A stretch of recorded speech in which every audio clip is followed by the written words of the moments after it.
Welcome to Samba Samba. Enjoy the video. You start by confirming power and battery level because an interrupted process will brick the device. Once powered, make sure you have the original remote and any adapter.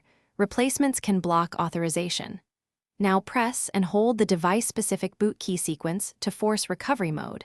This is necessary because the normal UI is locked.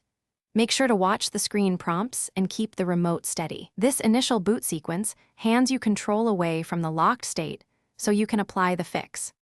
Once in recovery, navigate to the Security or Pairing subsection to revoke the Lock and Clear Paired Device list. This step removes the rule that marks remotes as not allowed. Next, start the remote pairing sequence by holding its sync button until its LED blinks, and then confirm on the device. This reestablishes trust.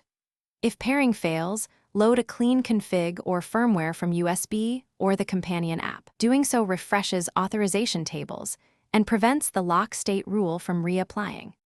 After pairing, reboot the device normally and test the remote across menus and power cycles. This confirms the lock is lifted. If the remote remains denied, repeat the pairing process or perform a full factory restore as a last resort because residual settings can block authorization. Make sure to inspect batteries and nearby RF or IR interference sources. These common issues often look like permission failures.